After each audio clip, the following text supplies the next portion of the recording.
അമൃത് Veni hair elixir presents daily news സായാഹ്ന വാർത്തകൾ powered by Pulimoottil silks KSFE. എന്താ ഒരു മൂഡ് ഓഫ്? ഇപ്പൊ മുടി വല്ലാതെ കൊഴിയുന്നുണ്ട്, അതാ തോന്നുന്നു.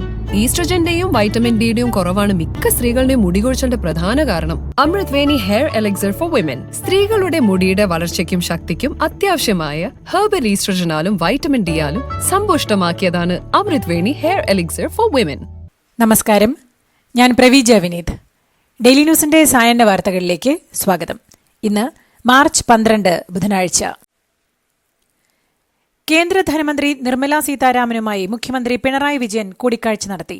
ദില്ലിയിലെ കേരള ഹൌസിൽ നടന്ന കൂടിക്കാഴ്ചയിൽ ഗവർണർ രാജേന്ദ്ര അർലേക്കറും കേരളത്തിന്റെ ദില്ലിയിലെ പ്രതിനിധി KV തോമസും പങ്കെടുത്തു. വയനാട് ദുരന്ത സഹായവും വിഴിഞ്ഞവുമൊക്കെ ചർച്ചയായെങ്കിലും ആശാവർക്കർമാരുടെ പ്രതിസന്ധി മുഖ്യമന്ത്രി ഉന്നയിച്ചില്ലെന്നാണ് വിവരം. വയനാട്ടിലെ ദുരന്ത സഹായ വായ്പയുടെ കാലാവധി നീട്ടണമെന്നും ദുരന്തസഹായം പൂർണ്ണമായും ലഭ്യമാക്കണമെന്നും മുഖ്യമന്ത്രി ആവശ്യപ്പെട്ടു. വിഴിഞ്ഞം തുറമുഖ വികസനത്തിനും കേന്ദ്രത്തിന്റെ കൂടുതൽ ഇടപെടൽ തേടിയെന്നും ഉപാധികളില്ലാതെ കടമെടുപ്പ് പരിധി 3.5% ഉയർത്തണമെന്ന ആവശ്യം മുൻപോട്ട് വെച്ചെന്നുമാണ് വിവരം. 1925 മഹാത്മാഗാന്ധിയും ശ്രീനാരായണ ഗുരുവും നടത്തിയ സമാഗമം ഒരു ജനതയുടെയാകെ ഭാഗ്യമായി മാറുകയായിരുന്നുവെന്ന് പ്രതിപക്ഷ നേതാവ് VD സതീശൻ. നേരിനെ കൈപിടിച്ചണച്ച ആധുനിക കേരളത്തെയും ഇന്ത്യയെയും രൂപപ്പെടുത്തിയ ഏറ്റവും പ്രധാനമായ കൂടിക്കാഴ്ചയായിരുന്നു അതെന്നും ശിവഗിരിയിൽ നടന്ന ചരിത്രപ്രസിദ്ധമായ ഗാന്ധി ഗുരു സംഭാഷണത്തിന്റെ 100ാം വാർഷിക ദിനത്തിൽ VD സതീശൻ ഫേസ്ബുക്കിൽ കുറിച്ചു. കോൺഗ്രസിന്റെ നേതൃത്വത്തിലും ശിവഗിരി മഠത്തിന്റെ ആഭിമുഖ്യത്തിലും വിപുലമായ പരിപാടികളാണ് ശതാബ്ദി ആഘോഷത്തിന്റെ ഭാഗമായി ഇന്ന് നടക്കുന്നത്. മുഖ്യമന്ത്രിക്കും കേരള സർക്കാരിനുമെതിരെ വിമർശനവുമായി BJP സംസ്ഥാന പ്രസിഡന്റ് K. സുരേന്ദ്രൻ. ദേശീയപാതയുടെ കാര്യത്തിലടക്കം എന്റെ തല എന്റെ മരുമകൻ എന്ന സമീപനമാണ് മുഖ്യമന്ത്രി സ്വീകരിക്കുന്നതെന്ന് സുരേന്ദ്രൻ പരിഹസിച്ചു. വികസനത്തിന് കൂടുതൽ സഹായം കേരളത്തിന് കിട്ടണമെങ്കിൽ അത് കേന്ദ്രത്തോട് ചോദിക്കുന്നതിൽ തെറ്റില്ലെന്നും അതിനു പകരം കേന്ദ്രം കേരളത്തെ ഞെക്കിപ്പിഴിയുന്നു എന്ന് പറയുന്നത് ശരിയല്ലെന്നും അദ്ദേഹം പറഞ്ഞു. രഞ്ജി ട്രോഫി ക്രിക്കറ്റ് ടൂർണമെന്റിൽ ഫൈനൽ വരെയെത്തിയ കേരള ടീമിലെ താരങ്ങൾ ആരും സർക്കാർ ജോലിക്കായി അപേക്ഷ നൽകിയിട്ടില്ലെന്ന് കായികമന്ത്രി V. അബ്ദുറഹ്മാൻ നിയമസഭയിൽ പറഞ്ഞു. രഞ്ജി ടീമിലെ താരങ്ങൾക്ക് സർക്കാർ ജോലി നൽകുന്നതുമായി ബന്ധപ്പെട്ട ചോദ്യത്തിനുള്ള മറുപടിയായിട്ടാണ് മന്ത്രിയുടെ വിശദീകരണം. കേന്ദ്രതലത്തിലും പ്രായപരിധി കർശനമായി പാലിക്കാനുള്ള തീരുമാനവുമായി CPM. പ്രായപരിധിയിൽ ഇളവ് പിണറായിക്ക് മാത്രം നൽകാനാണ് തീരുമാനം. മുഖ്യമന്ത്രിയായി തുടരുന്നിടത്തോളം PBയിൽ നിലനിർത്തും. പ്രായപരിധിയിൽ ഇളവിലുള്ള നിർദ്ദേശം സംഘടനാ റിപ്പോർട്ടിലില്ല. അതേസമയം പ്രകാശ് കാരാട്ട് അടക്കമുള്ളവർ PBയിൽ നിന്ന് ഒഴിവാക്കും. കോഴിക്കോട് നിന്നുള്ള 516 ഹജ്ജ് തീർത്ഥാടകരെ കണ്ണൂരിലേക്ക് മാറ്റുമെന്ന് കേന്ദ്ര ഹജ്ജ് കമ്മിറ്റി ചെയർമാൻ AP അബ്ദുള്ളക്കുട്ടി. മാറ്റം ആവശ്യപ്പെട്ടത് 3000 പേരാണെന്നും കൂടുതൽ അപേക്ഷകൾ വന്നാൽ നറുക്കെടുപ്പിലൂടെ തീർത്ഥാടകരെ തിരഞ്ഞെടുക്കുമെന്നും അബ്ദുള്ളക്കുട്ടി അറിയിച്ചു. കോഴിക്കോട് വിമാനത്താവളത്തിൽ നിന്ന് ഹജ്ജ് യാത്രയ്ക്ക് കണ്ണൂരിനെയും കൊച്ചിയെയും അപേക്ഷിച്ച് 40,000 രൂപ അധികം നൽകേണ്ടി വരുന്നുണ്ട്. എറണാകുളം കളമശ്ശേരിയിൽ സ്വകാര്യ സ്കൂളിലെ കുട്ടികളിൽ വൈറൽ മെനിഞ്ചൈറ്റിസ് ലക്ഷണങ്ങൾ കണ്ടതായി ജില്ലാ മെഡിക്കൽ ഓഫീസർ. അതേസമയം കുട്ടികളുടെ ആരോഗ്യസ്ഥിതി തൃപ്തികരമാണെന്നും DMO പറഞ്ഞു.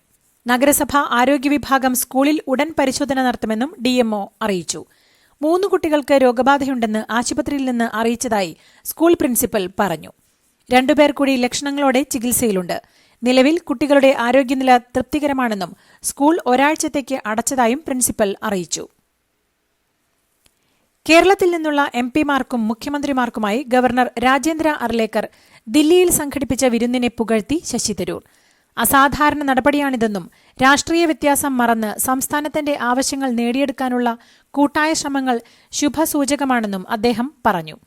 പിണറായിക്കും ഗവർണർക്കും ഒപ്പമുള്ള സെൽഫിയും തരൂർ സമൂഹമാധ്യമത്തിൽ പങ്കുവച്ചു. സുരേഷ് ഗോപിയും ഭാര്യ രാധികയും ആറ്റുകാലിലെത്തി.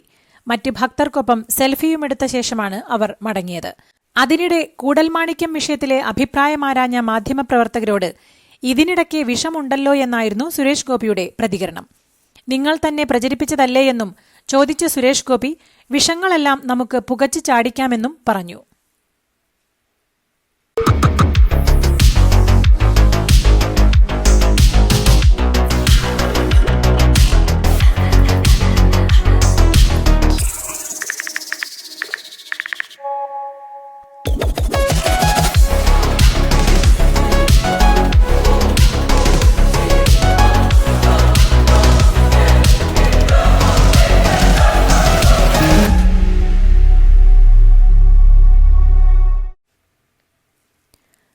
അന്തർ സംസ്ഥാന ലഹരിക്കടത്ത് തടയാനായി ട്രെയിനുകളിലും നിരീക്ഷണം ശക്തമാക്കി റെയിൽവേ പോലീസ്.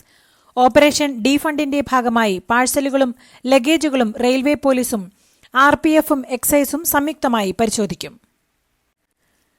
കൂടൽമാണിക്യം ക്ഷേത്രത്തിലെ കഴകം ജോലിയിൽ നിന്ന് മാറ്റണം എന്നാവശ്യപ്പെട്ട് ജാതി വിവേചനം നേരിട്ട VA ബാലു ദേവസ്വം അഡ്മിനിസ്ട്രേറ്റർക്ക് വാട്സ്ആപ്പ് മുഖേന കത്ത് നൽകി. ദേവസ്വം മാനേജിംഗ് കമ്മിറ്റിയുടെ തീരുമാനമനുസരിച്ച് തുടർ കാര്യങ്ങളെക്കുറിച്ച് തീരുമാനിക്കുമെന്നും ബാലു പറഞ്ഞു.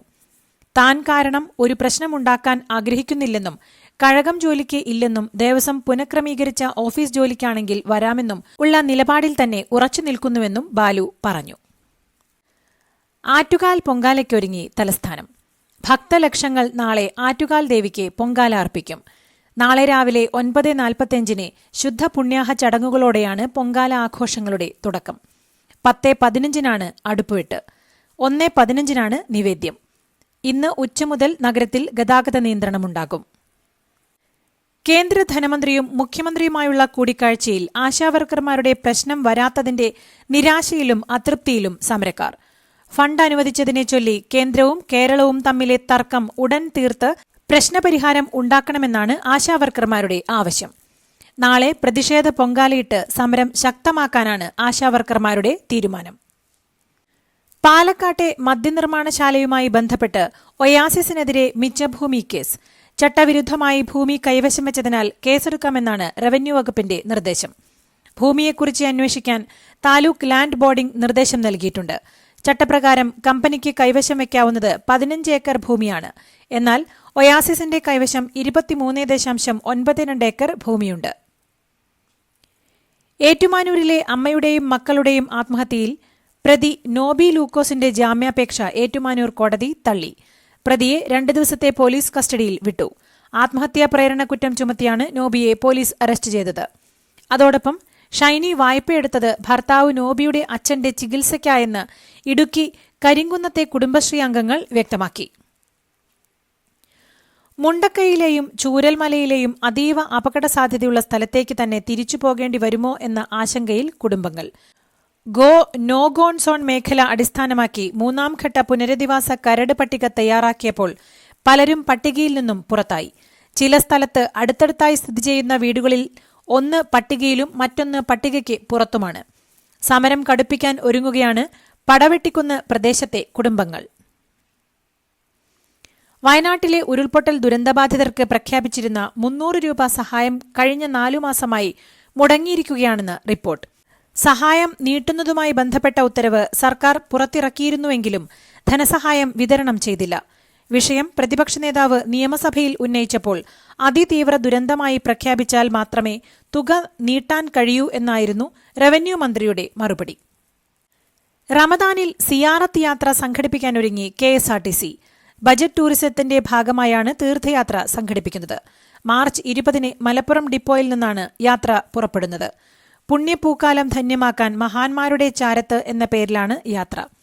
പുരുഷന്മാർക്ക് മാത്രമായി നടത്തുന്ന യാത്രയിൽ ഒരാൾക്ക് 600 രൂപയാണ് ടിക്കറ്റ് നിരക്ക്. SMA രോഗബാധിതരുടെ ചികിത്സയ്ക്ക് കുറഞ്ഞ ചെലവിൽ മരുന്നെത്തിക്കണമെന്ന ആവശ്യത്തിൽ ഇതുവരെ അനുകൂല തീരുമാനം എടുക്കാൻ കേന്ദ്ര സർക്കാർ തയ്യാറായിട്ടില്ലെന്ന് റിപ്പോർട്ട്. രോഗബാധിതരായവരുടെ കുടുംബങ്ങളും ജനപ്രതിനിധികളും വിഷയം പലതവണ ഉന്നയിച്ചിട്ടും കേന്ദ്ര സർക്കാർ ഇക്കാര്യത്തിൽ അനങ്ങാപ്പാറ നയം സ്വീകരിക്കുകയാണെന്നാണ് ആക്ഷേപം.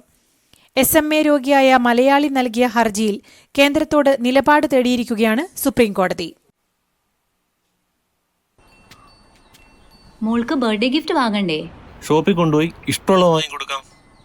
അപ്പൊ ഏട്ടൻ വരുന്നുണ്ടോ? ഗിഫ്റ്റ് കാർഡ് വരും. അതെ, ഓരോ ചിട്ടിയിലും ഒരാൾക്ക് 5000 രൂപയുടെ ഗിഫ്റ്റ് കാർഡ് സമ്മാനം. മെഗാ സമ്മാനമാണെങ്കിലോ പുതുപുത്തൻ ബെൻസ് കാർ. 2ാം സമ്മാനം ഇന്നോവ ക്രിസ്റ്റ, അതും 17 ഇത്തവണ സമ്മാനങ്ങളുടെ നക്ഷത്ര തിളക്കവുമായി KSFE ഗാലക്സി ചിട്ടികൾ. തായ്ലൻഡ് മ്യാൻമർ ജോലി തട്ടിപ്പിൽ നിന്ന് രക്ഷപ്പെട്ട് തിരികെയെത്തിയ ഇന്ത്യക്കാരിൽ നിന്ന് വിവരങ്ങൾ ശേഖരിച്ച് CBI. ഇവരുടെ കൈവശമുള്ള രേഖകളടക്കം പരിശോധിച്ചു. വിശദമായ പരിശോധനയ്ക്ക് ശേഷമാണ് ഇവരെ അതാത് സംസ്ഥാനങ്ങളിലേക്ക് തിരിച്ചയച്ചത്. മനുഷ്യക്കടത്തുമായി ബന്ധപ്പെട്ട് CBI എടുത്ത കേസിലാണ് നടപടി. തെലങ്കാന മുഖ്യമന്ത്രി രേവന്ത് റെഡ്ഡിയെ വിമർശിച്ചതിന് മാധ്യമപ്രവർത്തക അറസ്റ്റിൽ. ഹൈദരാബാദിൽ വെച്ചാണ് മാധ്യമപ്രവർത്തകയെ തെലങ്കാന പോലീസ് അറസ്റ്റ് ചെയ്തത്. Pulse news break editor Revathi പൊടകാനന്ദയെയാണ് അറസ്റ്റ് ചെയ്തത്. രേവന്ത് റെഡ്ഡിയെ വിമർശിച്ചുള്ള കർഷകന്റെ ബെറ്റ് സംപ്രേഷണം ചെയ്തതിനാണ് അറസ്റ്റ്. കർഷകന്റെ ബെറ്റിൽ മോശം പരാമർശങ്ങളുണ്ടെന്ന് കാട്ടി കോൺഗ്രസ് നേതാക്കൾ രേവതിക്കെതിരെ പോലീസിൽ പരാതി നൽകിയിരുന്നു. നടി സൗന്ദര്യയുടെ മരണവുമായി ബന്ധപ്പെട്ട് 22 വർഷത്തിനു ശേഷം പോലീസിൽ പരാതി. ഹെലികോപ്റ്റർ തകർന്ന് സൗന്ദര്യ കൊല്ലപ്പെട്ടത് അപകടമല്ല, കൊലപാതകമെന്നാണ് പരാതി. നടൻ മോഹൻ ബാബുവാണ് അപകടത്തിന് പിന്നിലെന്നും പരാതിയിൽ പറയുന്നു. ഖമ്മം സ്വദേശിയായ ചിട്ടി മല്ലു എന്നയാളാണ് പോലീസിൽ പരാതി നൽകിയിരിക്കുന്നത്. ടെസ്ലയുടെ മോഡൽ എക്സ് കാർ സ്വന്തമാക്കി അമേരിക്കൻ പ്രസിഡന്റ് ഡൊണാൾഡ് ട്രംപ്. അമേരിക്കയിൽ ഉൾപ്പെടെ ലോകത്തിന്റെ വിവിധ ഭാഗങ്ങളിൽ വലിയ തിരിച്ചടി നേരിടുന്ന ടെസ്ല ഉടമ ഇലോൺ മസ്കിനെ പിന്തുണച്ച് കഴിഞ്ഞ ദിവസം രംഗത്തെത്തിയ ട്രംപ് പുതിയ ടെസ്ല കാർ വാങ്ങുമെന്ന് പ്രഖ്യാപിച്ചിരുന്നു. സൗദി അറേബ്യയിൽ പെരുന്നാൾ അവധി പ്രഖ്യാപിച്ചു. മാർച്ച് 29-ന് അവധി ആരംഭിക്കും. ഇത് ഏപ്രിൽ 2 വരെ തുടരുമെന്ന് മാനവ വിഭവശേഷി മന്ത്രാലയം പ്രഖ്യാപിച്ചു. ഏപ്രിൽ 2 വരെയാണ് അവധിയെങ്കിലും ഏപ്രിൽ 3 മുതൽ വാരാന്ത്യ അവധി തുടങ്ങുമെന്നതിനാൽ അന്നുകൂടി പൊതു അവധി കിട്ടുമെന്ന പ്രതീക്ഷയിലാണ് പ്രവാസികൾ. അമേരിക്കൻ ഉൽപ്പന്നങ്ങൾക്ക് ഇന്ത്യ ചുമത്തുന്ന നികുതി കടുത്തതാണെന്ന് സൂചിപ്പിച്ച് വൈറ്റ് ഹൌസ്. അമേരിക്കൻ മദ്യത്തിനും ഉൽപ്പന്നങ്ങൾക്കും 150% തീരുവയാണ് ഇന്ത്യ ചുമത്തുന്നതെന്ന് White House press secretary Karoline Leavitt പരാമർശിച്ചു. US പ്രസിഡന്റ് ഡൊണാൾഡ് ട്രംപ് ഏർപ്പെടുത്തിയ പരസ്പര തീരുവകളെ ന്യായീകരിച്ച് സംസാരിക്കുകയായിരുന്നു അവർ. ഇന്ത്യൻ സൂപ്പർ ലീഗിൽ കേരള ബ്ലാസ്റ്റേഴ്സിന് ഇന്ന് സീസണിലെ അവസാന മത്സരം. വൈകിട്ട് 7:30 തുടങ്ങുന്ന കളിയിൽ ഹൈദരാബാദ് FCയാണ് എതിരാളികൾ. 4 വർഷത്തിനിടെ ആദ്യമായി പ്ലേ ഓഫിലെത്താനാവാതെ പുറത്തായ കേരള ബ്ലാസ്റ്റേഴ്സ് ഹൈദരാബാദിൽ ഇറങ്ങുന്നത് ജയത്തോടെ സീസൺ അവസാനിപ്പിക്കാനാകും. സ്വന്തം കാണികൾക്ക് മുന്നിൽ ഇറങ്ങുന്ന ഹൈദരാബാദിന്റെയും ലക്ഷ്യം അവസാന മത്സരത്തിലെ ജയമാണ്. ഇതോടുകൂടി ഇന്നത്തെ ഡെയിലി ന്യൂസ് സായന്ന വാർത്തകൾ സമാപിക്കുന്നു.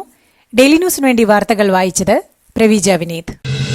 ഡെയിലി ന്യൂസ് ലൈവ്.in വാർത്തകൾ വിരൽ തുമ്പിൽ.